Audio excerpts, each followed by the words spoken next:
Lucas, Evangelho de São Lucas, capítulo 19, verso de número 1. Evangelho de São Lucas, capítulo 19, verso de número 1. Tem um lugar aqui ainda. Isso, Ronan. Lucas 19, 1.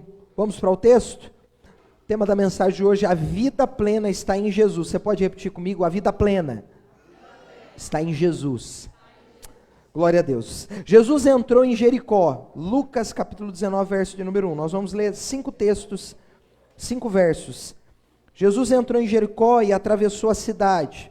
Havia ali um homem rico chamado Zaqueu, chefe dos cobradores de impostos.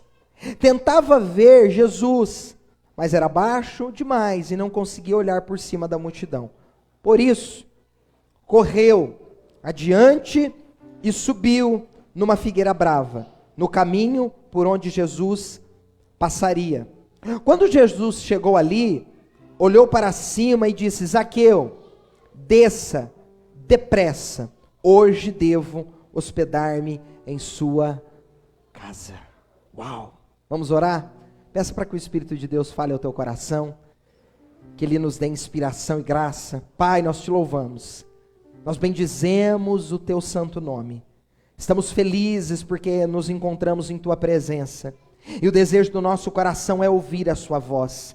Senhor, remova todo o impedimento, todo o embaraço de mente, toda a fortaleza de mente seja destronada pelo poder do teu Santo Espírito. Traga cativo todo pensamento à tua vontade e que o Senhor ministre aos nossos corações.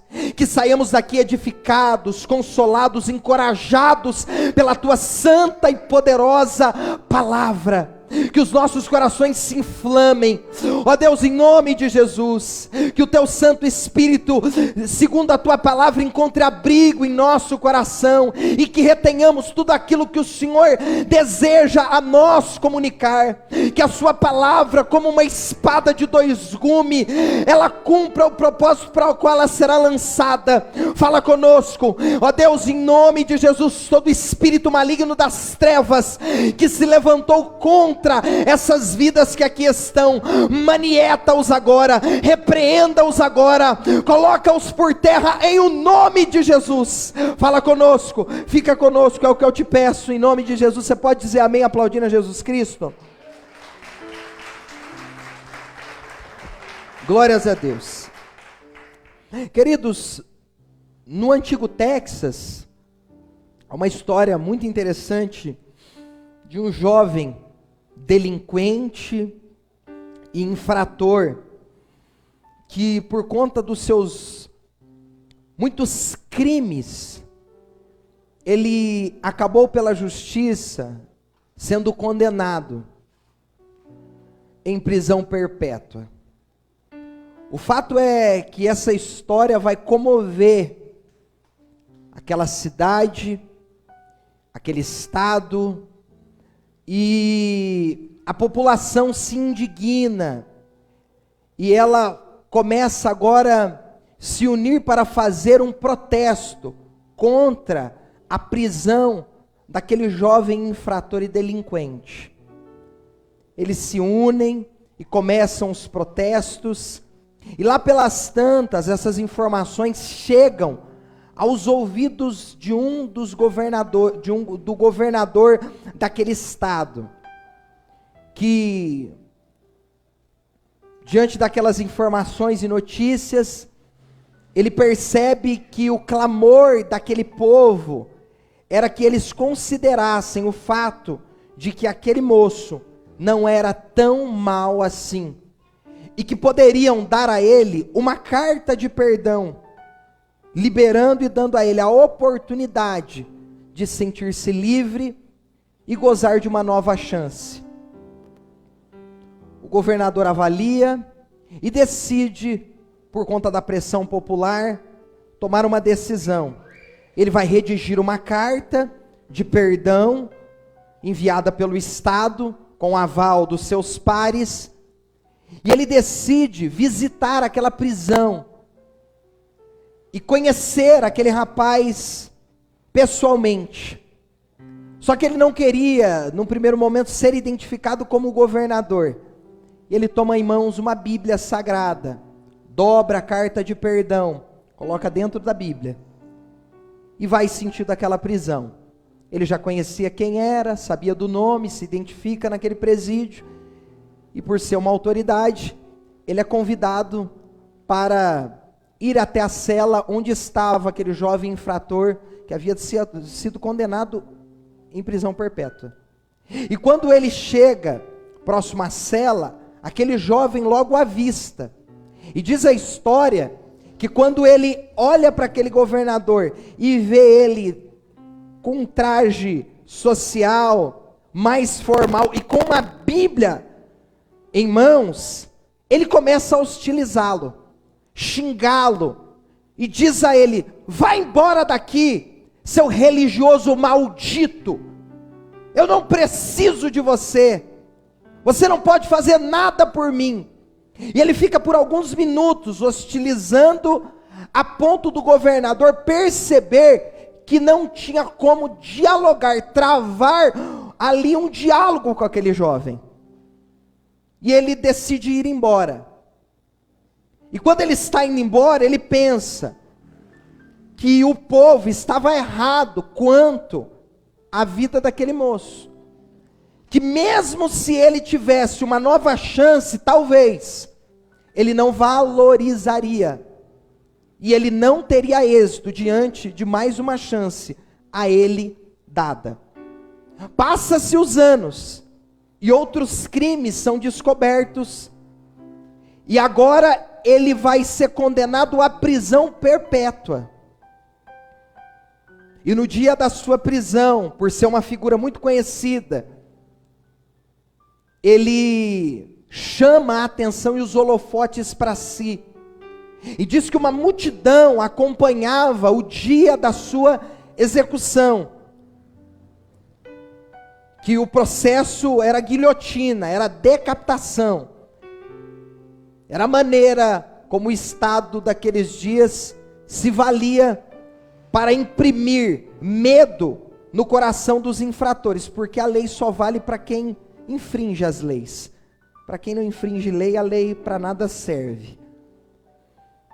E diz que em praça pública ele é exposto, guilhotina preparada, estava muita gente lá, inclusive muitas autoridades, assistindo aquela cena. E lá pelas tantas, diz a história que esse moço pede a palavra, e pede encarecidamente: eu gostaria de me valer de 2 minutos apenas de uma fala. E alguém oferece a ele a oportunidade de dizer e falar. Diz a história que ele se levanta, se ajeita, prepara a sua voz, o seu diafragma, e ele vai dizer uma frase que vai abalar o coração de muitos que ali assistiam àquela cena. E disse aquele moço: senhoras e senhores, eu quero que vocês saibam que a minha condenação não está ligada à falta de perdão que eu não recebi, porque o Estado tentou até me perdoar e ser complacente com tudo aquilo que eu fiz, me oferecendo uma segunda chance e uma nova oportunidade. E o motivo pelo qual eu estou sendo morto e decapitado não é a falta de perdão que eu não tive, é a rejeição, porque eu não aceitei o perdão quando ele bateu a porta. E essa história, queridos, é o arquétipo perfeito da nossa vida, é o arquétipo perfeito da nossa existência, porque naquele grande dia, olha para mim, o Senhor lembrará você dos momentos nos quais Ele ofereceu a você perdão, e por muitas vezes você rejeitou, e você será indesculpável diante da face do juiz dos juízes, a saber, o nosso Deus Todo-Poderoso. Amém, queridos?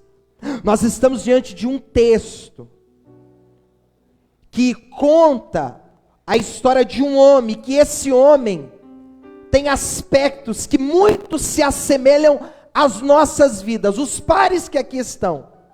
Mas pensando ainda sobre aquele jovem, assim como esse jovem, somos responsáveis por diversas infrações, que inclusive são provas cabais do quanto infringimos a lei de Deus. E nós precisamos ter essa consciência, que é dada pelo Espírito Santo, porque o término dessa história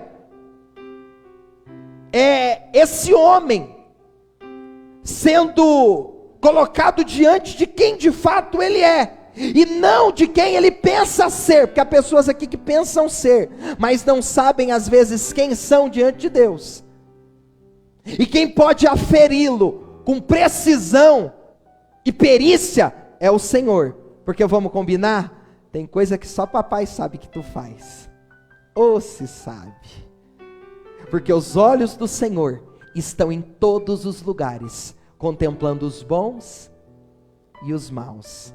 Um dos atributos de Deus, e que nós não conseguimos equacioná-lo, por conta da nossa limitação do HD, eu não sei se os irmãos entendem a minha fala, é a onipresença de Deus. É um Deus que está presente em todos os lugares, simultaneamente. Queridos, é verdade também, que assim como Ele, nós temos em Jesus a oportunidade de sermos perdoados, e absolvidos de todos os nossos delitos, que cometemos contra as leis de Deus. E está posto aqui, um texto, que é a síntese do que é o Evangelho, porque é isso que ora ali, é a síntese do Evangelho. Qual é a boa notícia que Deus tem para nós? Carro zero? Pode também, mas são bênçãos de percursos que ficam, e se você subir antes do anticristo aparecer, ele pega para ele, e que pegue com um boleto desse tamanho, para ele continuar pagando. Amém, queridos? O que nós iremos receber nessa terra, como bênçãos de Deus, sejam elas materiais ou não, são bênçãos de percurso, mas a síntese do Evangelho, é lembrar aos homens, que mesmo diante dos seus delitos e das suas infrações, há um advogado que nunca perdeu uma causa dos filhos de Deus, e que por conhecer bem as leis de Deus, sabe operar, manusear os direitos que Deus aos filhos confiou, através da pessoa do teu filho. Você pode adorar a Deus por isso? Que esse é o plano mais elevado, aleluia. O juridiquês entenderia bem a minha fala. É a síntese, assim como esse moço teve oportunidade, porque receberam uma carta de perdão, e isso fala do Evangelho, isso fala da morte e da ressurreição do nosso Senhor, porque disse Paulo à igreja de Corinto, se Jesus não ressuscitou, a nossa fé é vã.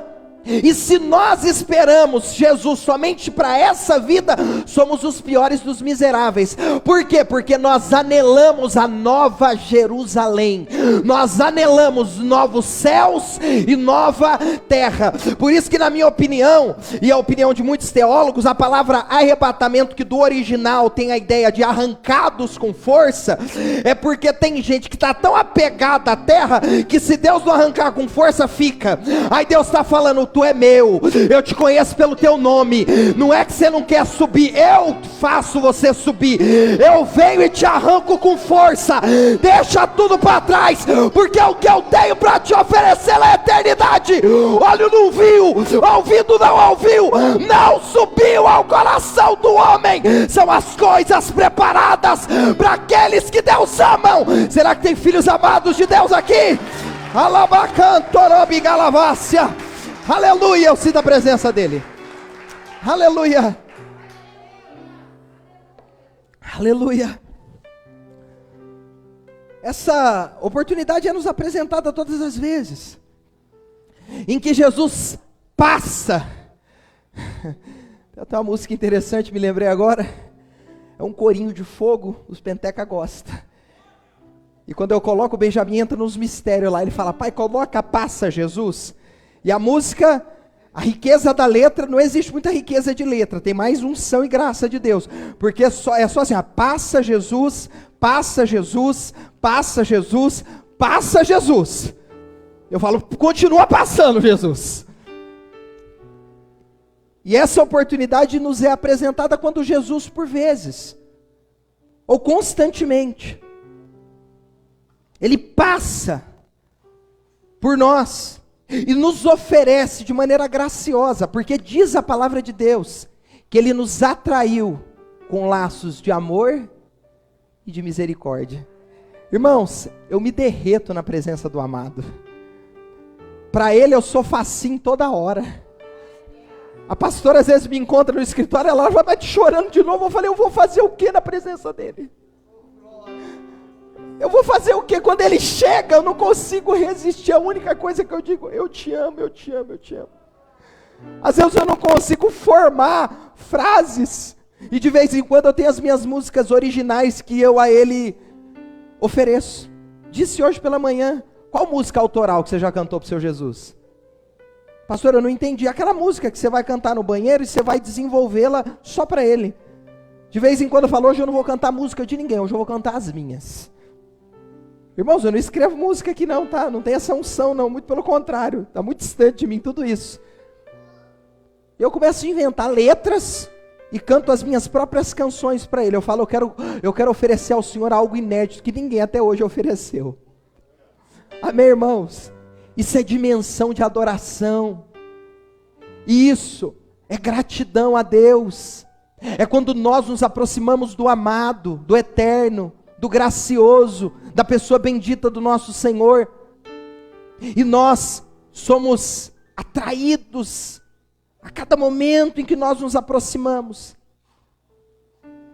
Jesus por vezes passa, libera o convite gracioso para que nos rendamos e entregamos a Ele o governo de nossas vidas. Mas é verdade também que em muitos momentos o Senhor passa, nos faz o convite. Projeta para mim, painel, 7 de Atos, capítulo 7, verso de número 51. E por vezes nós resistimos aos seus convites. Não seja seletivo, olha para mim.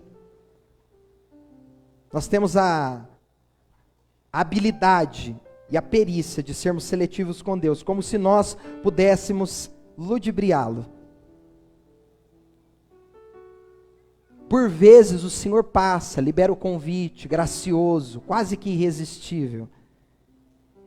Em algumas áreas da vida, nós não permitimos que o Senhor governe, e por isso nós resistimos ao teu Espírito. Veja esse texto: povo teimoso, vocês têm um coração incircuncidado, e são surdos para a verdade, resistirão para sempre ao Espírito Santo. Irmãos, olha a beleza desse texto, é Jesus dizendo: eu estou, Apocalipse 3:20, eu estou à porta, eu estou à porta, e talvez você já entendeu que sou eu que estou batendo, e você está resistindo. Abra para que eu entre.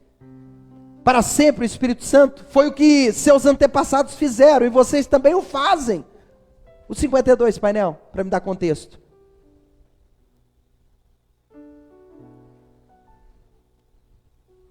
Ele está falando da dureza agora do coração, né? Porque uma vez que eu resisto àquilo que Deus tem para mim, eu subverto o plano original de Deus para a minha existência. Quem está entendendo o que eu estou falando? O que é subverter? É arruinar. Há um plano original para ti. Há um plano original para ti.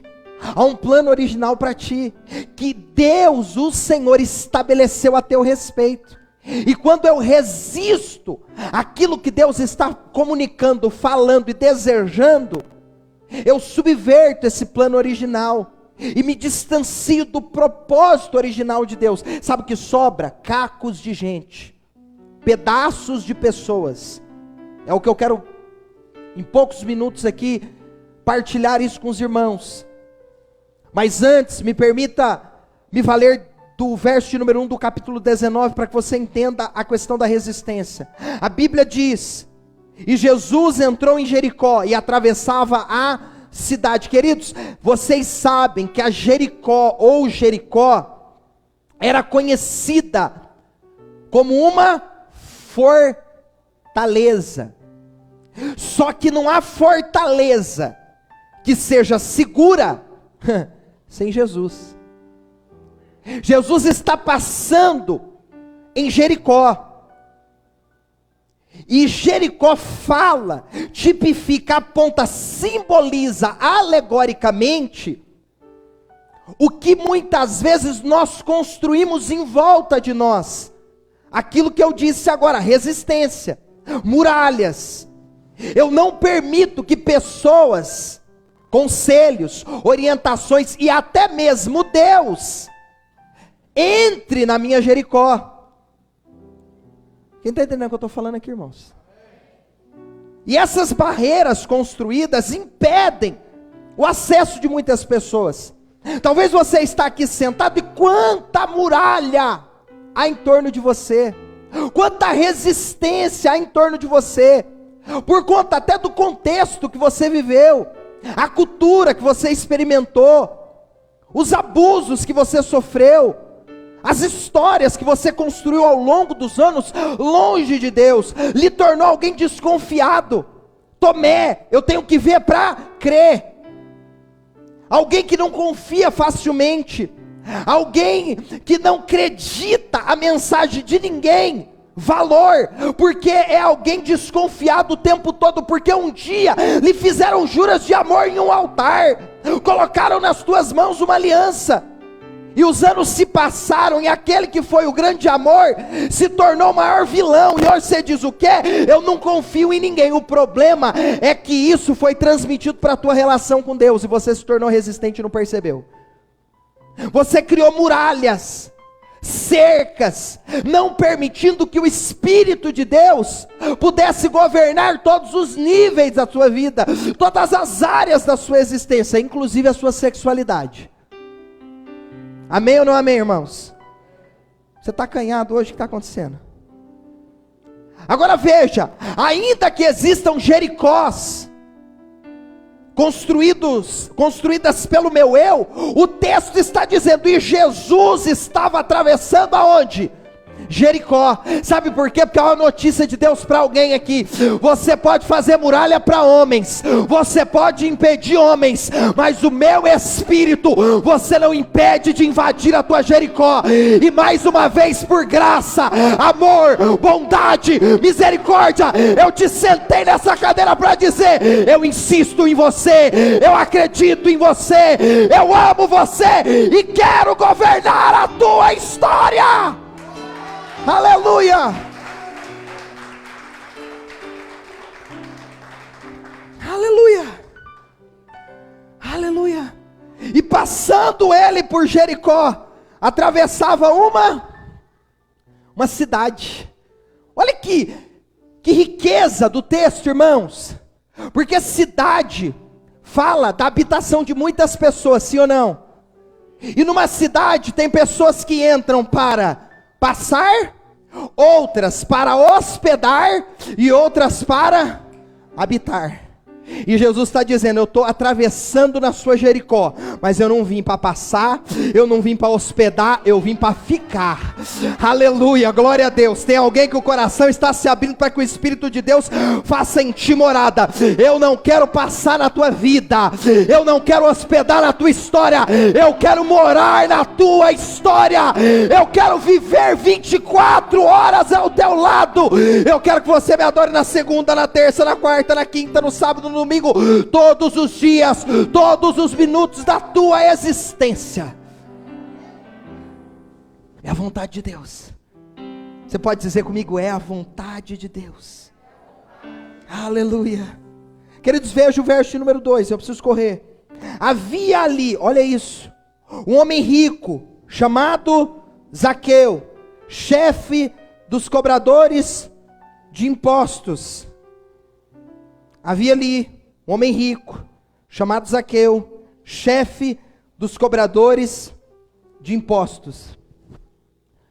Eu não sei se você percebe o texto, mas Zaqueu é um homem sem Jesus.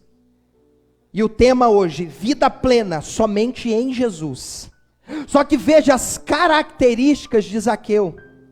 Observem aquilo que Zaqueu carregava em seu currículo. Ele era um homem rico, abastado, bem resolvido monetariamente ou financeiramente. Não só isso, Zaqueu era chefe dos cobradores de impostos, ele tinha patente, ele tinha status. E não só isso, se você olhar no original do grego, o nome Zaqueu fala de um nome ou de alguém que é puro. Olha o que esse moço carregava: riqueza, pureza, status, ele tinha patente, ele tinha todos os motivos para na opinião de um desavisado, ser alguém feliz, pleno e sem nenhum tipo de falta.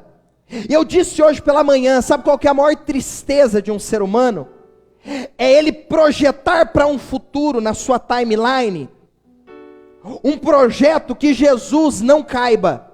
E ele dizer: não, a hora que eu chegar lá pode ser o concurso, lá pode ser o casamento, lá pode ser os filhos, os netos, a chácara, o sítio, os bens. A hora que eu chegar, a Europa, as Disneys, fala: a hora que eu chegar lá, eu me sentirei pleno e completo. Sabe qual que é a maior tristeza? É quando você luta a vida toda e quando você chega lá, que é o lugar que você projetou, em que ali você encontraria plenitude, você percebe que lá é lugar nenhum. Porque aonde Jesus não está, não há plenitude. E por que eu digo isso e afirmo categoricamente? Me valendo desse texto, até me esquecendo da minha experiência, porque a experiência pessoal não pode se tornar uma doutrina.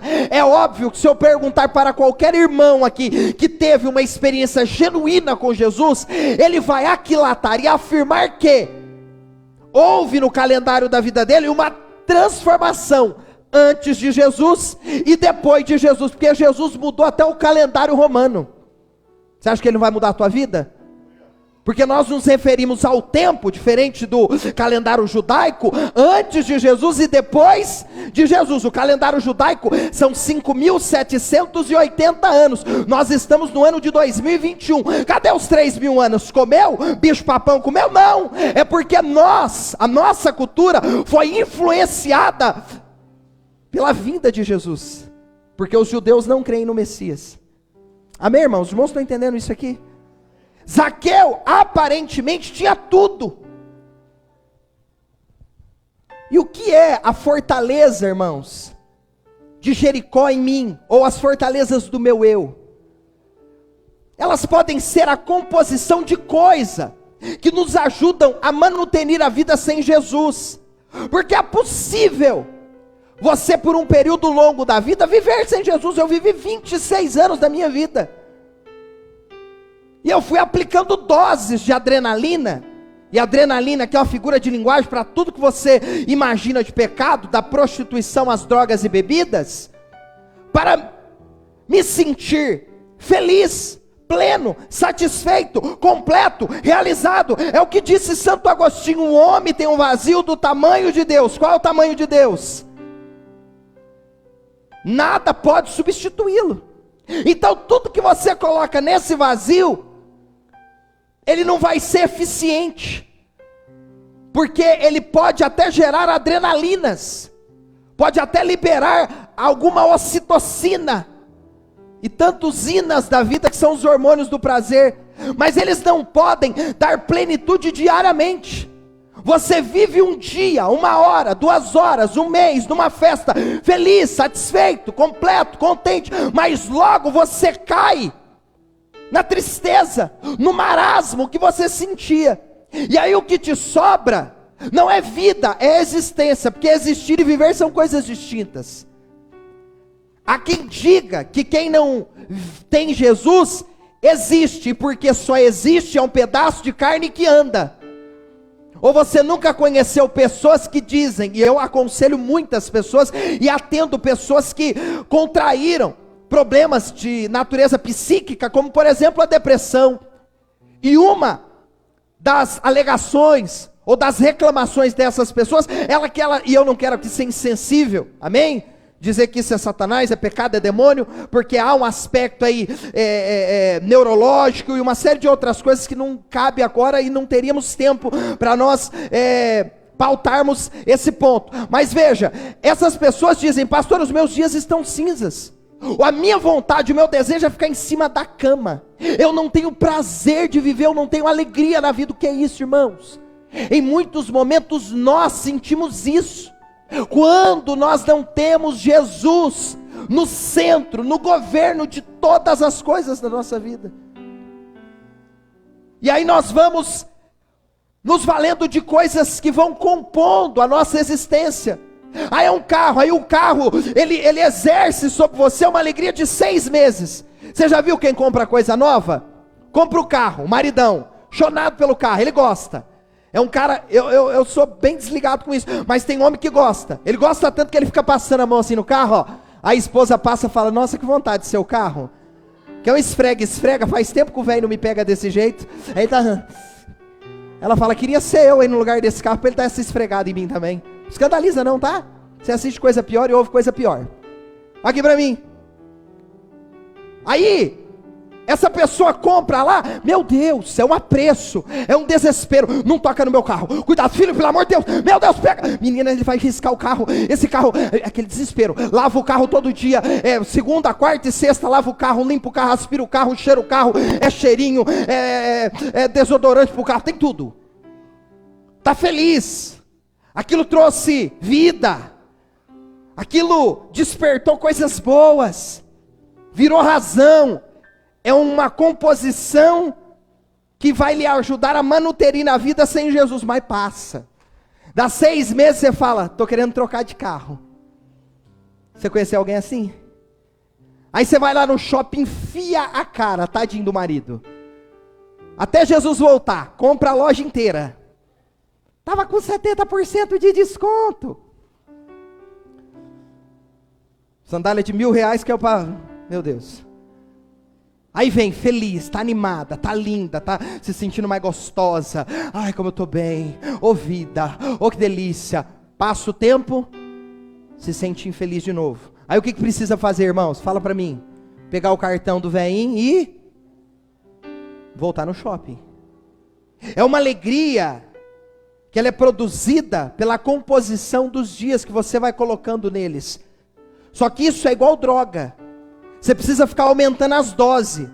Aí você fala, não, eu preciso fazer uma viagem internacional. Aí vai para Bariloche, me leva.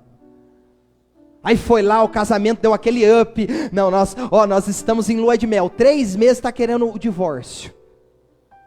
Pastor, liga para o SAMU que está parecendo a Maria do bairro aqui. Nós estamos saindo na porrada. Essa vagabunda. Você fala, gente, mas ontem estava se amando. Por que isso acontece, irmãos? Olha para mim. Porque essas pessoas estão apoiadas na composição que elas incluíram na vida para manutenir a existência, sendo que só Jesus, ouça isso, é capaz de nos sustentar em vida, nos trazendo plenitude, paz e alegria. É o que ele disse antes dele ser assunto ao céu: eu vos deixo a minha paz. A minha paz eu vos dou, não como o mundo vos dá. Porque é uma paz que excede o entendimento. Você pode estar andando de Fiatinho 147, se Jesus estiver dentro, você está feliz. Aleluia. Você pode estar morando no Atlântico 15, se Jesus estiver dentro da tua casa, você faz churrasco com fala aí, uma carne bem das ruins. Aquela que você está comprando porque está caro o quilo.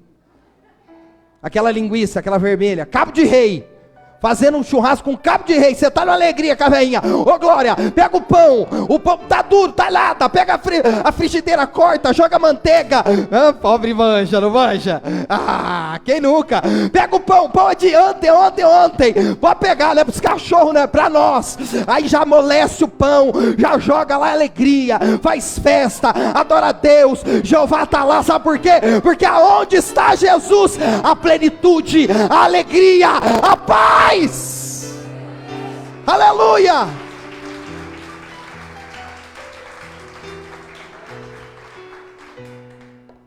Eu estou brigando com essa, vocês perceberam, né? Sangue de Jesus tem poder. A gente tenta ficar bonitinho assim, meio, mas não tem jeito, né? Só o sangue. Ele era chefe, ele era rico, ele tinha status, mas isso tudo, irmãos, tem prazo, olha para mim, de validade. Isso tudo tem prazo de validade. Principalmente quando elas não podem dar respostas aos nossos mais profundos dilemas. O camarada é feliz sem Jesus? O dia que a vida der um golpe nele, se Jesus não for o corner dele, ele não levanta. Se Jesus não for o técnico dele na arena, ele não se põe de pé de novo. Porque há momentos, meu irmão, que a luta vai ser tão difícil. Olha para mim, o fato de você ser cristão não te isenta dos problemas da vida, viu? Olha para mim aqui que eu quero te dar maturidade. Virei crente, meu casamento vai ser uma maravilha. Não, de vez em quando o pau fecha lá em casa. Eu sou pastor. Diz que reuniram 3 teólogos e o D.A. Carson, gente, pastor batista, um dos grandes homens de Deus, que pastoreou no Canadá, depois nos Estados Unidos, e fizeram uma pergunta, tem um vídeo no YouTube, fizeram uma pergunta para ele: D.A. Carson, você já pensou em largar da sua mulher? Ele falou: nunca. Aí todo mundo olhou entre eles, achando um tanto quanto estranho, casado há quase 60 anos de casamento. Aí eles falaram assim: e matar? Ixi, muitas vezes. Pegou? Porque, queridos, a diferença é que com a palavra eu consigo administrar os problemas que nascem, os desafios que se apresentam. Então meu casamento está uma luta, o que eu faço? Bíblia, palavra, Jesus, oração. Eu tenho guerras que eu tenho armas nessa guerra que eu vou me valer. Que horas são? 7h15? Hoje nós vamos até as 9, brincadeira. Eu tenho armas que eu vou me valer. Por quê? Porque eu conheço a palavra, eu tenho intimidade com o meu Jesus, Ele vai me sustentar diante de todos os desafios. Por isso que o salmista diz: ainda que eu ande no vale da sombra da morte, possibilidade, eu não vou temer mal algum. Por quê? Porque tu estás comigo, amém ou não amém? A questão aqui é quem governa as nossas vidas, e não os problemas que hão de se apresentar, porque vão, amém, irmãos? Não precisa bater na madeira, não precisa fazer sinal da cruz, vai ter problema, porque no mundo tereis aflições, mas tem de bom ânimo, porque eu venci o mundo, porque aquele que te habita é mais poderoso do que aquele que habita o mundo. Aleluia, você pode aplaudir Jesus, aleluia.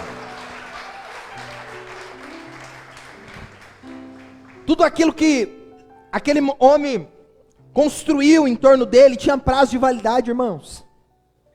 As nossas relações, as pessoas que passam nas nossas vidas. Imagina, aí o meu casamento é o centro do meu equilíbrio. Olha para mim e preste atenção nisso. O meu casamento é o centro do meu equilíbrio. Não é Jesus.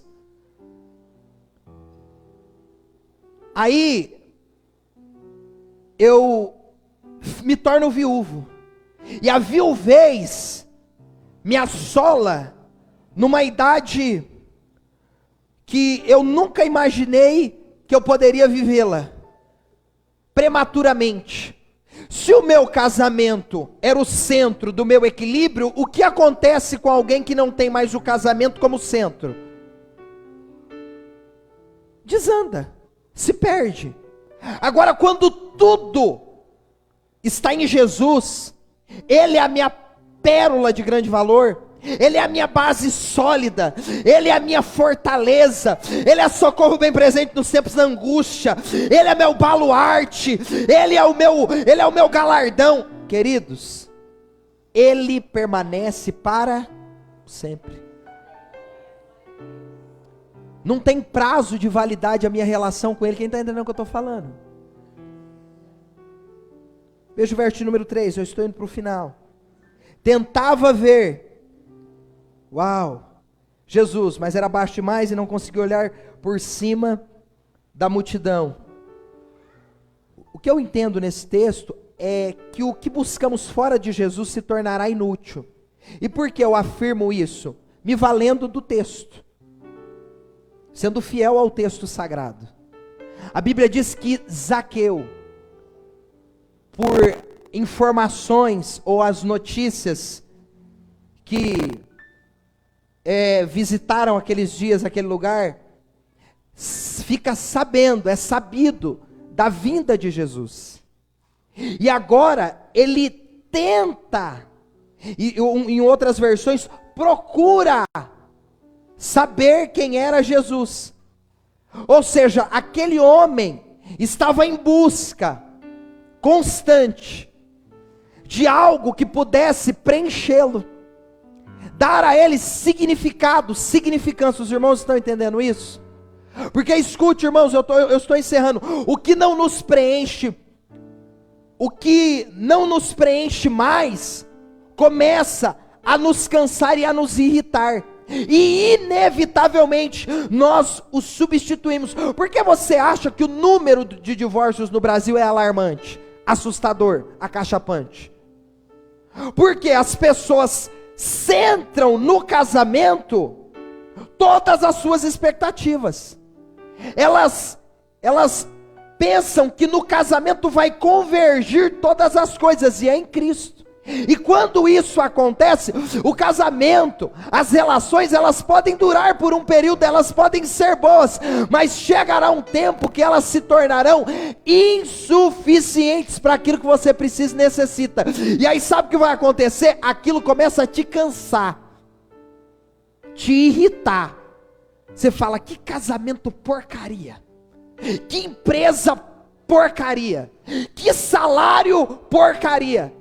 As coisas em torno de você já não te apetecem mais. Aí a casa é muito grande, eu quero uma pequena. Aí vai para pequena. Aí vai pequena e fala: não, tá parecendo MRV, é muito pequeno, eu não quero. Aí vai para grande de novo. Aí casa grande eu não quero, já sei, meu negócio é sítio, eu gosto de mato. Aí vai pro sítio. Ai meu Deus, é muito espinho, é muito mato, é muita grama, é muito vento, eu quero ir pro condomínio. Aí vai pro condomínio. Aí síndico de condomínio, Deus me livre.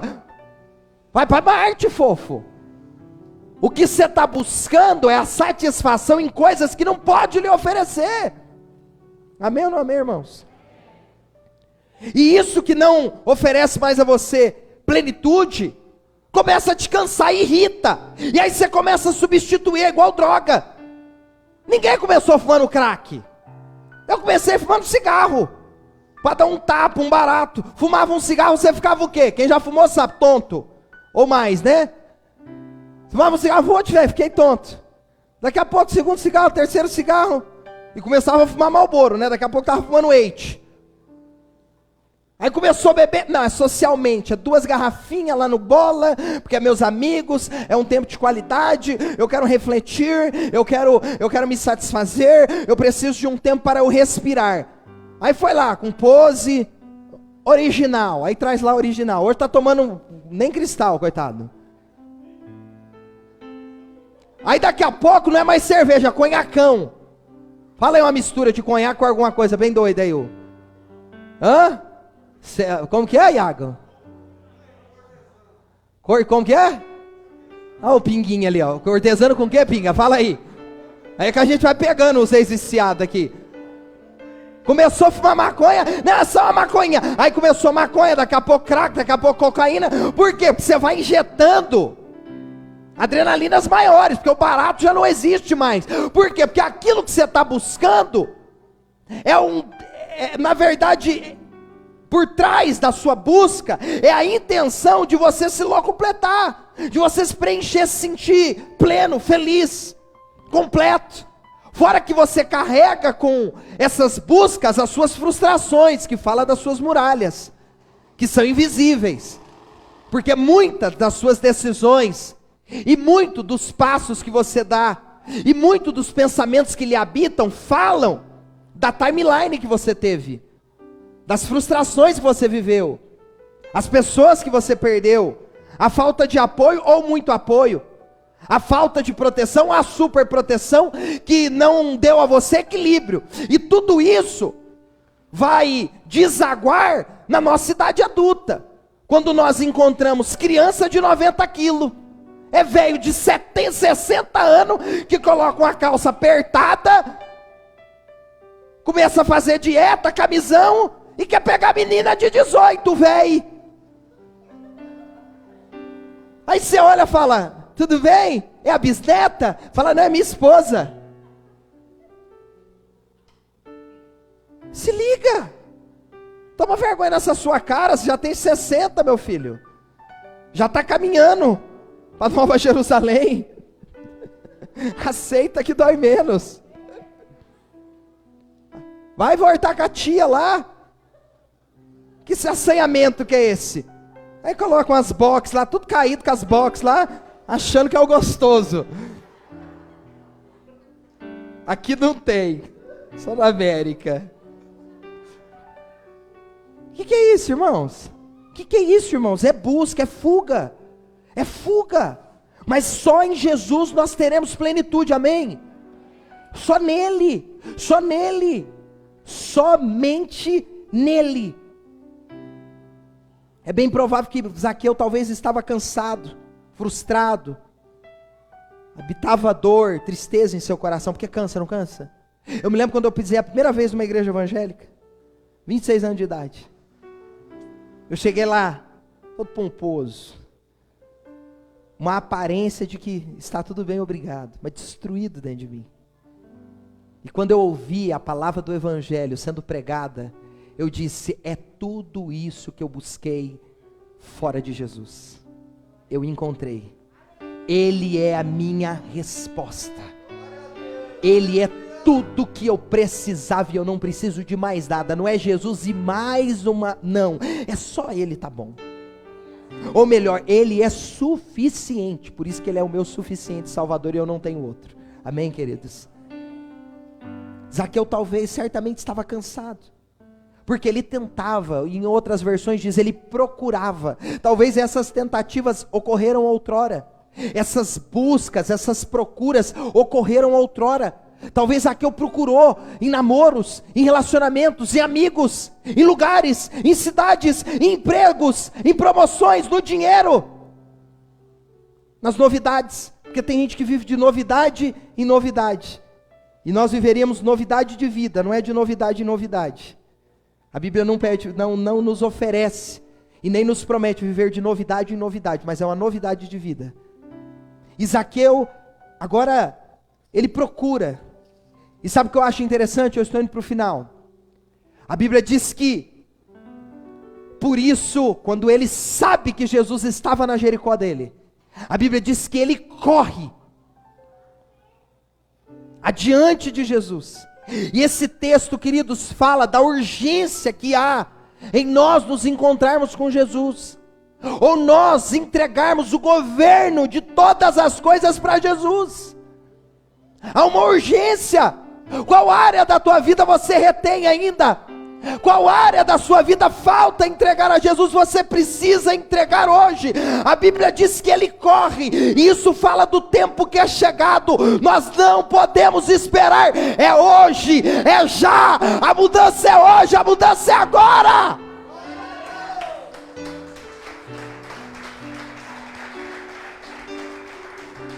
Pastor, eu vou pensar, analisar. Não, é já. Não há tempo para você pensar. Você já perdeu muito tempo. É hora de recuperar esse tempo perdido ao lado de Jesus. A minha alegria, queridos, é que hoje nós vamos começar uma série falando sobre o livro do Êxodo. Eu estou estudando para isso. Que quando você olha o livro do Êxodo, quando José e os teus filhos saem do Egito e vão para Canaã. Eles vão com 72 pessoas, eles saem de lá com 3 milhões, mas diz o texto sagrado do livro do Êxodo, capítulo 1, que o novo faraó não conhecia os hebreus e não sabia da história de José. Ou seja, aquela geração era uma geração desconhecida. A geração que fez história havia morrido, mas deixado a eles um legado. A minha alegria é que hoje eu posso fazer aquilo para o meu filho, aquilo que o meu pai não pôde fazer por mim. Orar por ele, declarar sobre ele vida, declarar sobre a geração dele as bênçãos de Deus. Meu irmão, olha para mim, você pode fazer a diferença, e num futuro seus filhos serem relevantes, imprescindíveis, operosos nesse país, nesse mundo, para a glória de Deus Pai. É para agora. Seus filhos estão crescendo, seus netos estão aparecendo, a nora, o genro. Os pais coruja, né? Tem problema com isso? Libera o filho. Vai casar com 40 anos. Olha para mim, mãe. Não faz do seu filho um idiota. Da barra da saia da mamãe só sai com 30. Não faz de seu filho um babaca. Nossa, pastor, que duro. É melhor você ouvir a verdade aqui que dói, mas cura. Porque a bezetacil, ela é amarga, mas sara. Do que eu ficar usando de eufemismo e mentira. E me valendo de engano com você. Porque tradição cristã, em todos os tempos, não permitia um jovem de 35 anos morar ainda com mamãe e ainda ser dependente de papai, porque nós não estamos fazendo homens, nós estamos produzindo a geração dos Fiuk, que pede desculpa até por ser homem. Deixa isso para um outro tempo, é só um desabafo, amém? Tem as suas exceções, irmãos? Sim ou não? Obviamente que tem. Eu estou generalizando? Claro que não. Mas existem pais e mães que, por serem super protetores, o meu bebê, se liga, deixa esse menino levar umas porradas, deixa apanhar na rua. O filho mais resiliente da minha casa sou eu. Por quê? Porque eu fui cachorro louco um dia. Mamãe não precisou ficar não, me soltou e deixou bater asa. Aprendi, porque como disse bem uma banda, é preciso saber viver. A Bíblia diz que ele corre, ele não só corre, ele sobe. E o texto aqui fala da natureza do encontro, que você não está se encontrando com o patrão, com o amigo, com a futura namorada, a esposa. Você está tendo um encontro com Jesus, o Rei dos Reis e o Senhor dos Senhores. E a natureza desse encontro aponta para o alto, fala daquilo que é celeste. Então, para você encontrar-se com Jesus, olha para mim, você vai precisar subir. Não, pastor, eu fico em casa, porque se Jesus quiser falar comigo, ele fala: dorme com esse barulho, dorme com esse barulho. Porque se o paralítico com os 4 amigos não tivesse aberto o telhado de Jesus e descido na face dele, estava até hoje paralítico. Se o cego de Jericó não faz um escândalo lá e afronta os discípulos, estava até hoje cego. Se a mulher do fluxo de sangue não rasga aquela multidão para tocar na orla de Jesus, ela estava até hoje com fluxo de sangue. Deus está falando para você: para me encontrar você vai precisar imprimir esforço, dedicação, entrega, compromisso. Eu não vou até você, é você que vem até mim. Eu passo perto, e se você quiser, você se achega. Porque ele não foi na casa de Zaqueu, ele passou por Jericó, e Jericó estava lá, e Zaqueu foi em Jericó para encontrar-se com Jesus. Amém ou não amém, irmãos? Eu estou indo para o final. Fizeram até uma plaquinha: estou indo para o final, me alugando. Vocês não são gente não. Interessante que, e eu encerro, aqui ó, prova viva, cabal, que quando Jesus estava passando, Zaqueu estava em cima de uma figueira brava. Ele correu, ele subiu, ele se preparou, ele se organizou para encontrar-se com Jesus. E Jesus sempre vai contemplar o teu esforço. Olha para mim. Ai, pastor, as coisas não estão fluindo. Às vezes é porque falta da sua parte empenho, dedicação e entrega. Maná só caiu do céu, fofo, quando eles estavam 40 anos no deserto. Diz a Bíblia que quando eles estavam saindo do deserto, Deus falou assim, ó: corta o maná. Agora nós vamos trabalhar. Aleluia, oh glória a Deus, porque a Bíblia diz que no jardim, Deus não havia feito ainda, não havia produzido algumas coisas, porque não tinha homem para carpinar o jardim, para cuidar do jardim, porque Deus só vai te dar aquilo que Ele sabe que você é capacitado para cuidar. Pegou ou não pegou? Deus não vai entregar nada na sua mão, que você vai ser imperito, imprudente, que você vai ser indolente, porque Deus é o maior administrador. Max Weber não chega no chinelo. Quem mais é um administrador? Me falam, Abílio Diniz, quais outros? Tem um livro de um grande homem de negócios dos Estados Unidos, me esqueço o nome aqui. Os que você conhece. Eu ia citar um aqui da Lava Jato, mas não dá, né? Silvio Santos, boa. Deus é o maior administrador de todos. Veja a natureza. Veja a organização, a harmonia de toda a criação. Tudo faz sentido, tudo está posto no seu devido lugar, com ordem, a fim de que essas coisas contribuam para a criação de Deus. Um micróbio, um animal, uma planta, tudo faz sentido. Essa erva, até isso faz sentido, porque ele disse que ia ter a erva daninha por causa do pecado, amém? Quando ele está passando, ele contempla o esforço de Zaqueu. Tinha uma multidão, tinha ou não tinha? Mas ele vai chamar quem? Zaqueu. E quando ele vê Zaqueu, ele diz: Zaqueu, desce. Porque assim, irmãos, nós vamos subir para ir para a presença. Uma hora que a gente chegar na presença, a gente desce. Pegou ou não? Para ir na presença, você precisa subir, que fala das coisas do alto. Mas quando você estiver na presença, você precisa descer. Por isso que quando Jesus estava na casa da prostituta de Lucas 7,36, na casa de Simão, em Lucas 7,36, a mesa estava aposta, os homens estavam sentados todos no mesmo nível de Jesus. Sabe o que Jesus faz? Nada. Sabe o que Jesus fala? Nada. Sabe por quê? Porque ele estava dizendo: se vocês permanecerem no mesmo nível do que eu estou, eu não posso ser para vocês aquilo que eu vim ser, Senhor e Rei, Deus. E quando aquela prostituta entra, se dobra e se entrega aos pés do mestre, diz a Bíblia Sagrada que agora ele vai se manifestar. Sabe por quê? Porque Jesus só se manifesta na vida daqueles que se entregam, que se prostram, que descem em tua presença. Ele diz: Zaqueu, desce, porque hoje me convém habitar na tua casa. Ali não era casa física, ali era casa espiritual. Jesus não estava falando a respeito da casa de Zaqueu somente.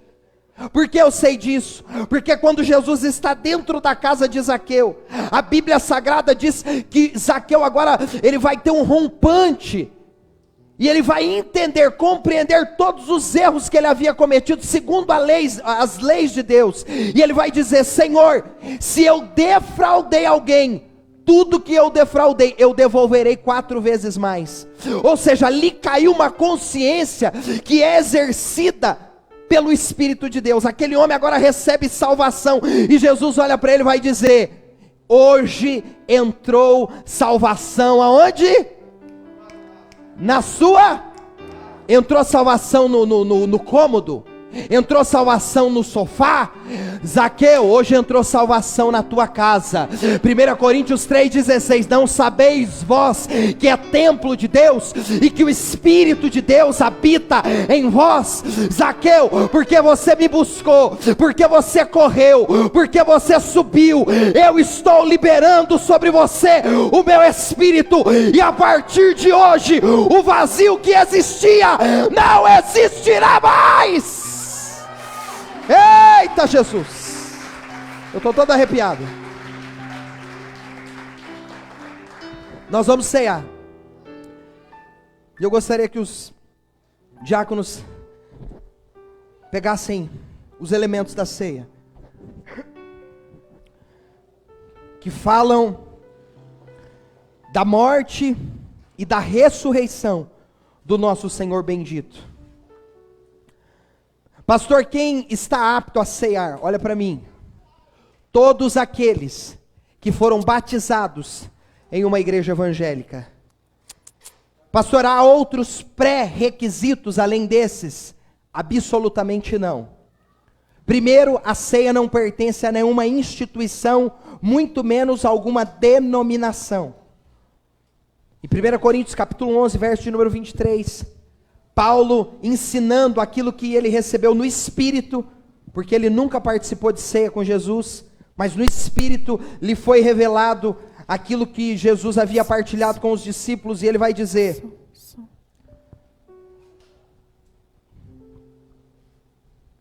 11:23, pois eu lhes transmiti aquilo que recebi do Senhor.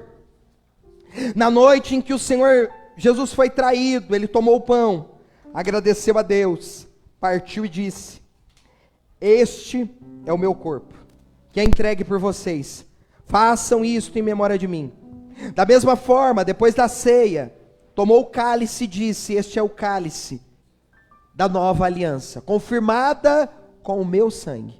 Façam isto em memória de mim, sempre que o beberem, porque cada vez que vocês comem deste pão e bebem deste cálice, anunciam a morte do Senhor até que ele venha. É simbólico, mas é um símbolo que nos leva e nos traz à memória aquilo que nos gera esperança. Lembra de Jeremias? Nas portas afogueadas, nos muros derribados de Israel, dizendo: Senhor, o que me habita são lamentos, e por isso livro lamentações, mas eu quero trazer à memória, eu quero me lembrar dos dias áureos do templo do Deus vivo, eu quero trazer à memória aquilo que me traz esperança. E esse momento é o momento de nós lembrarmos, queridos, que aquele que disse que virá, virá, e não tardará, e todo olho o verá, e toda língua confessará que só Ele é o Senhor, e nós gozaremos de eternidade a eternidade, ao lado do bendito.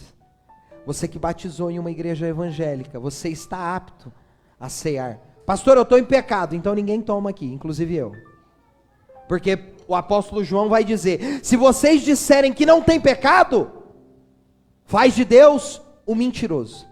E Paulo vai dizer: todos pecaram, pecamos por ações, pecamos por pensamentos, pecamos de maneira deliberada. Como disse um filósofo, existo e logo sofro. Poderíamos parafraseá-lo e dizer: existo e logo peco. Então você pode cear, você toma posse dos elementos, o suco, o pão, que são representativos, e ore a Deus dizendo: Senhor, me perdoa pelos pecados. Pastor, mas e quem toma indignamente? É aqueles que tomam ou participam da ceia sem discernir o que eles estão fazendo. Agora, quem batizou-se entendeu o que significa a ceia do Senhor. Amém, queridos? Portanto, você deve e pode cear. Enquanto os diáconos estão servindo, eu gostaria que você, que pode, se põe de pé. Nós vamos... Pode servir, Zé. Pode servir, depois eu oro. Aleluia, Jesus.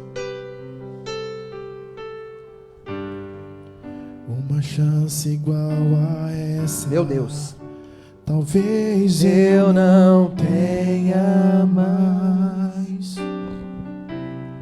aleluia, Jesus.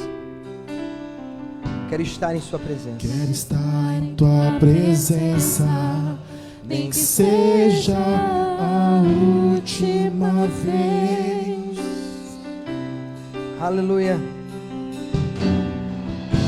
Se tiver que gritar, eu gritarei. Se tiver que chorar, eu chorarei. Se tiver que humilhar o meu espírito, assim o farei. Me dá mais uma chance. Eu quero nascer do teu espírito. Eu quero matar minha carne, fazer fazer tua vontade, doce Espírito, que a minha vida seja a sua vida, Jesus. Eu quero nascer do teu Espírito. Obrigado, Jesus.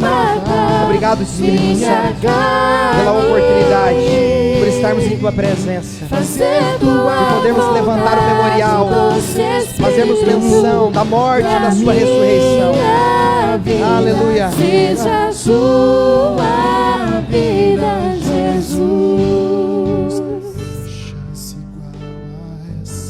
Vida plena somente em Jesus.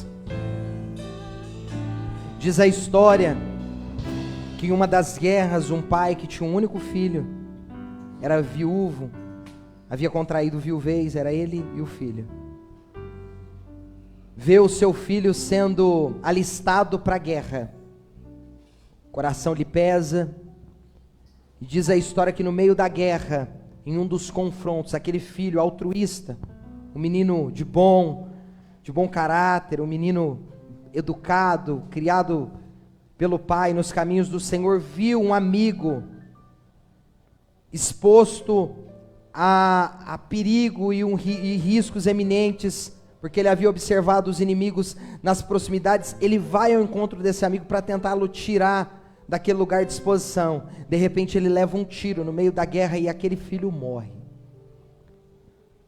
O pai recebe a notícia que o seu único filho havia morrido na guerra, e os amigos da batalha decidem fazer uma homenagem àquele menino, porque foi alguém honrado no campo de batalha, tentando proteger um irmão, acabou morrendo. Lembra de alguém? Protegeu um irmão e acabou morrendo. Um dos amigos tinha habilidade para pintar, e ele decidiu fazer um quadro a óleo, com uma imagem de um pai e de um filho, representando o pai e esse filho que havia morrido, porque eles sabiam, por informação do filho, que o pai era colecionador de quadros caros e antigos, e eles enviam para o pai, no país de origem, aquele quadro. Passam-se os anos, o pai pega aquele quadro, que era o quadro do coração, e ele deu o nome do quadro, O Filho. Ele pega aquele quadro e coloca no seu acervo, junto com os demais quadros, alguns caríssimos, algumas centenas e milhares de dólares, que ele havia comprado em alguns leilões. E aquele pai acaba falecendo com o passar dos anos, e ele não tinha a quem deixar todos os recursos que tinha. Ele faz um inventário, e estranhamente ele pede para que tudo que ele deixou, inclusive os seus quadros, fossem leiloados, mas ele deixa uma cláusula no documento dizendo que o primeiro item a ser leiloado seria o quadro, o filho. E lá pelas tantas, o leilão acontecendo, muitos interessados, porque os quadros eram significativos para quem entende e gosta de arte, e estava ali um dos funcionários que trabalhou com ele toda a vida, um jardineiro, um homem pobre, simples, que foi ali apenas para matar a saudade do patrão que tinha como um pai, e matar a sua curiosidade. O pisteiro está na pista, o leiloeiro está leiloando, e o leiloeiro começa a dizer: nós iremos iniciar o leilão com o quadro O Filho. E todos olham para aquilo e dizem: é desconhecido, não conhecemos nem a origem, nem muito menos o autor. Desenrola isso logo. E o leiloeiro começa a tentar leiloar aquele quadro, e ninguém compra, porque é desconhecido, insignificante, uma pintura aparentemente mal feita. E ele vai leiloar por um valor irrisório, insignificativo, e lá pelas tantas, o leiloeiro já estava preocupado, ninguém queria arrematar, e de repente o jardineiro levanta as mãos e diz: eu compro, por $5. Ele havia arrematado aquele quadro, e quando o leiloeiro vira a página, para continuar a fazer a leitura dos documentos e dar continuidade no leilão, estava escrito em letras garrafais e maiúsculas: aquele que comprar o quadro, o filho, leva todos os outros. Porque quem tem o filho, tem tudo. Quem tem o Filho, tem tudo. Está nas suas mãos a representatividade daquilo que por nós Ele fizestes. Levante aos céus. Papai, nós queremos consagrar a Ti esse momento tão especial e sublime.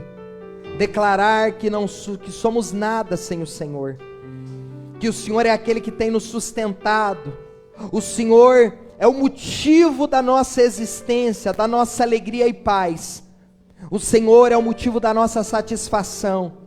Senhor, nós não queremos reter nada daquilo que o Senhor a nós pedir. Nós queremos colocar nas suas mãos, e entregar ao Senhor, e dispor ao Senhor tudo o que temos, que somos e que possuímos, a favor da propagação do Teu reino, a fim de que o Teu nome seja exaltado e glorificado, e que naquele grande dia, o Senhor nos chame de filhos amados.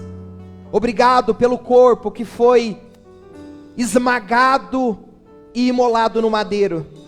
Obrigado pelo Teu sangue, que foi aspergido na rústica cruz, que foi derramado a favor de todos nós. Obrigado pela oportunidade de falarmos com Deus Pai.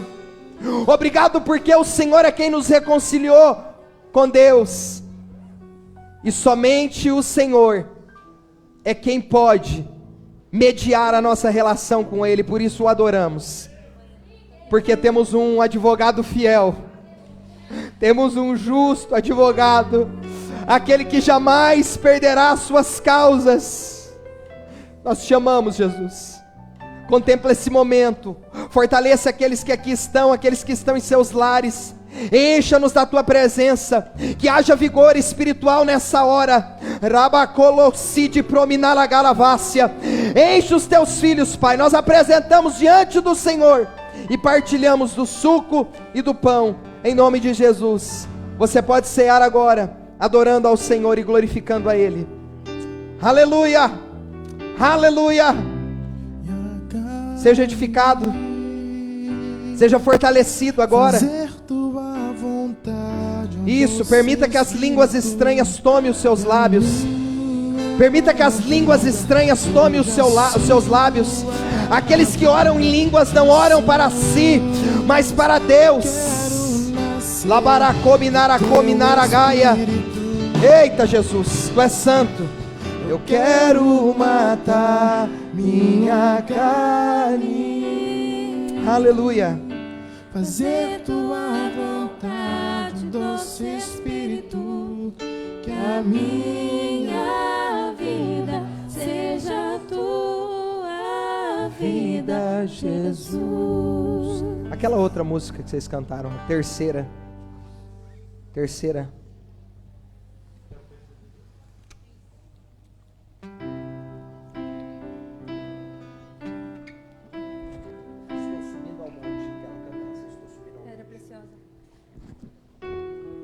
Você pode ficar em espírito de oração. Você pode começar a dizer palavras de amor a Ele. Formule poesias nesse momento, você consegue? Formule poesias. Diga a Ele: Senhor, o Senhor restaurou a minha sorte. Como diz o Salmo 126, quando o Senhor restaurou a nossa sorte, nós ficamos como quem sonha. Os nossos lábios foram abertos. Adore a Ele. Adore a Ele. Glorifique a Ele, exalte a Ele. Alabacominaracanta alabaxê. Oh, glória a Deus. De amor queimou por Ti. Você pode engrandecer o nome dEle, o adorando. Pai, aleluia. Saudade. Confesso que demorei pra sentir, mas senti. Não vou sair daqui sem Te tocar,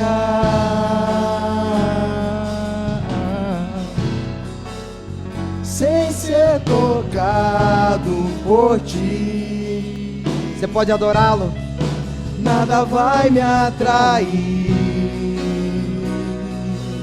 Feche os seus olhos, adore a Deus. Busque a Ele. Diga: Senhor, eu te amo. Senhor, Tu és a minha alegria, Tu és a minha porção, Tu és a minha herança. Seja tocado pela presença de Deus. Seja visitado pela presença. Oh glória, oh glória. Obrigado pela sua visitação, Espírito Santo. Obrigado pela tua presença. Oh, oh. Era balaba combinaragaia.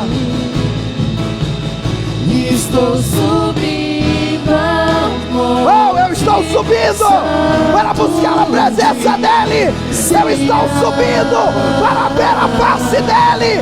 Ó Zaqueu, sobe, sobe. Era balabaragalabarcia. Com meu coração em adoração.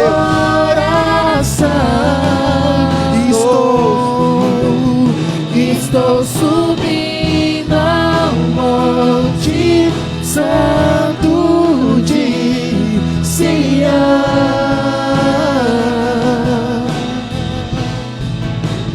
e vou tocar o céu com meu coração em adoração. Você pode aplaudir Jesus? Irmãos, o nosso tempo está avançado, nós temos 10 minutos. Ana, Bruno, vem para cá.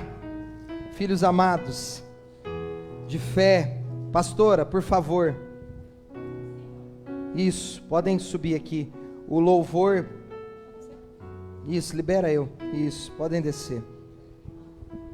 Não dá para fazer a santa aglomeração aqui. Olha que pombinhos mais lindos, gente. Cadê a pastora? Isso, eu quero ver vocês de mãos dadas. Eu quero sacar um texto do livro de Hebreus. Queridos, talvez você não esteja entendendo nada. Pastora, por gentileza, aqui nós encerramos agora. A Ana e o Bruno estão oficializando diante do Senhor a união deles, o casamento deles. E eles trouxeram as alianças para que nós, como igreja, pudéssemos orar a Deus para que essas alianças sejam abençoadas pelo nosso Senhor. Amém, queridos? Nós iremos consagrá-las ao Senhor, apresentá-los diante do Senhor, para que eles vivam de fato e de verdade plenitude na união e no casamento deles. Amém? Eu quero ler um texto de Hebreus, capítulo 13, verso de número 5. Verso de número 4. Honrem o casamento e mantenham pura a união conjugal, pois Deus certamente julgará os impuros e os adúlteros. Honrem o casamento e mantenham pura a união conjugal.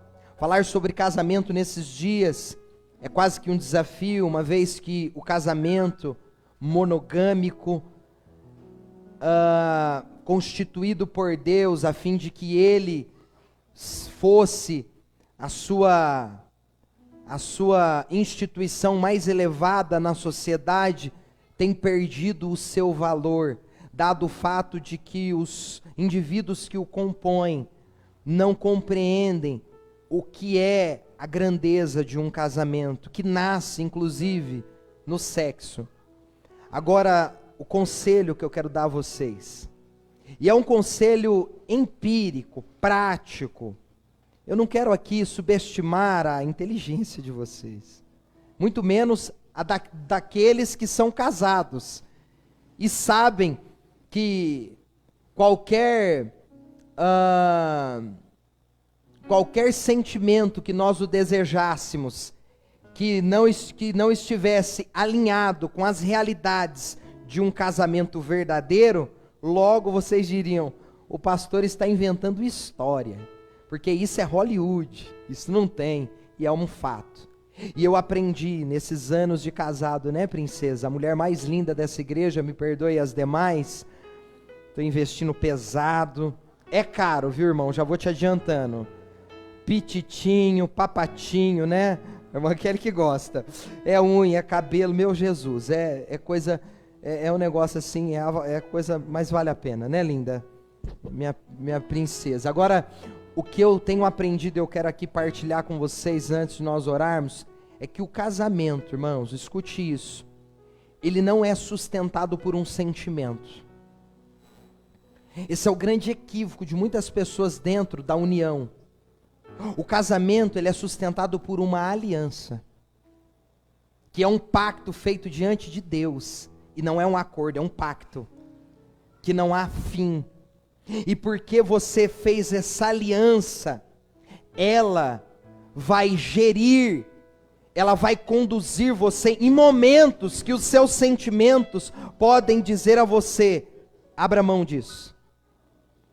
Porque o casamento, ele passa por muitas estações, amém ou não amém, irmãos? Quantas, né? Quantas crises. E eu não vou aqui oferecer a vocês uma retórica imatura ou infantil dizendo, mas eu espero que com vocês seja diferente. Não, eu espero que com vocês seja igual. E se for pior do que as crises que eu já vivi, que vocês em Deus encontrem respostas para provar que aquilo que Deus constituiu foi sabido e perfeito, é que os homens não se valem da palavra para lidar com os seus desafios na vida, amém ou não amém? E no momento em que vocês estiverem nos desafios, nas dificuldades, vocês hão de se lembrar, eu tenho uma aliança com Deus, amém, Aninha? O desejo do nosso coração agora é verdade, eu sei que é de toda a igreja, é que vocês sejam felizes. Irmãos, se vocês tiverem a oportunidade, pare 5 minutos para ouvir a história desse casal. A história deles individual. É uma história do amor de Deus, do cuidado de Deus, da misericórdia de Deus, da bondade de Deus, da insistência de Deus aos filhos rebeldes. E Deus prova que o amor dele é mais irresistível do que qualquer outra coisa que o mundo poderia nos oferecer, amém? E hoje nós estamos diante desse casal lindo, que nós iremos trocar as alianças e desejar a eles toda a sorte de bênçãos da parte de Deus. O desejo do meu coração como pastor dessa comunidade, que vocês sejam exemplo para os casais que estão nascendo, para os noivos que estão próximos em contrair núpcias, para aqueles que estão casados e talvez acham que o casamento não é o lugar onde habita a plenitude de Deus, e é um dos lugares, assim como a família, e que vocês possam dar bons exemplos, serem bênção nessa igreja, crescerem, avançarem, quem sabe um dia, tornarem-se líderes e falarem ao coração de muitos casais dessa comunidade, amém? O sonho do papai se cumpriu, desejo do coração de pai. Grava um vídeo aqui, Kelinha, para mandar pro pai dele. Tá na live, me perdoa, mas faz um vídeo pequenininho, que às vezes o pai tá com preguiça de assistir a live de 2 horas, né? Que deu. Amém, irmãos? Cadê as alianças? Que coisa mais linda. Uau! Você pode aplaudir Jesus?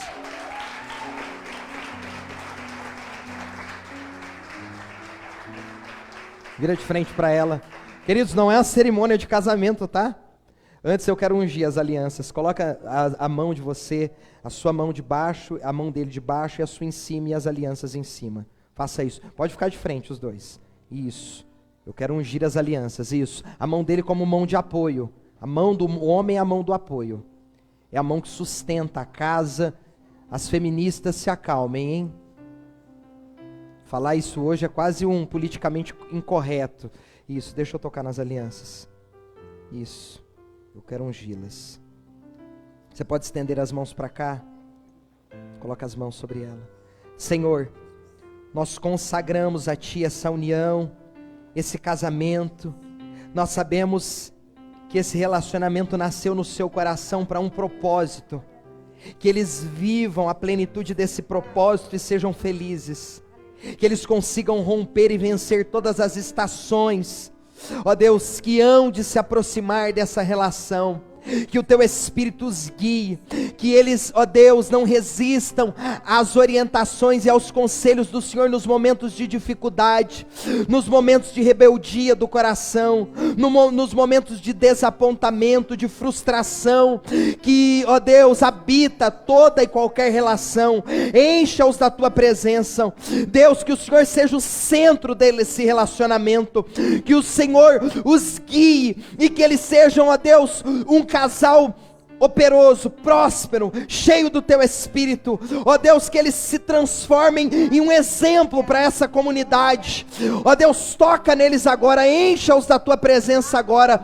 Como igreja, nós clamamos a ti, para que o Senhor os proteja, para que o Senhor os guarde, livre-os da mulher adúltera, perversa, guarda-os do homem mau, em o nome de Jesus. Que a bênção do Senhor esteja sobre eles, que eles prosperem, que eles avancem, que eles cresçam em graça, em conhecimento, e que tu sejas glorificado em todas as coisas na vida dos nossos amados. Que os familiares, ó Deus, sejam impactados, que os familiares percebam que verdadeiramente o Senhor é Deus vivo, e é Deus que faz, que cumpre as suas promessas, que ainda antes que houvesse dia o Senhor é, e não há ninguém que possa livrá-lo das tuas mãos, porque operando o Senhor, quem impedirá?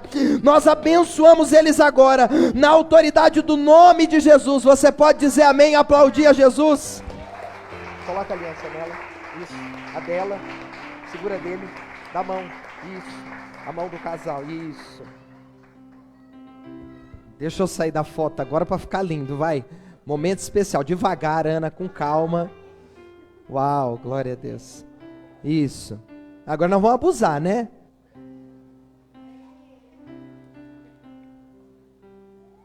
Beijinho na boca que não pode ser de véia, hein? Beijo de véia é aqueles beijinhos, né? Casa fica dando beijo de véia. Glória a Deus, aleluia. Fica aqui em cima que eu quero dar a bênção apostólica, vocês vão estar comigo. Levanta as mãos aos céus, que o Senhor abençoe e te guarde, que Ele levante o rosto sobre ti e lhe conceda a paz, que o grande amor de Deus Pai, a graça do nosso Senhor Jesus, a comunhão e as consolações do Espírito Santo estejam sobre a sua vida hoje, para todos sempre. A igreja diz amém, a igreja diz amém, e a igreja de Jesus diz. Queridos, quarta não tem culto presencial, é só live, até domingo se Deus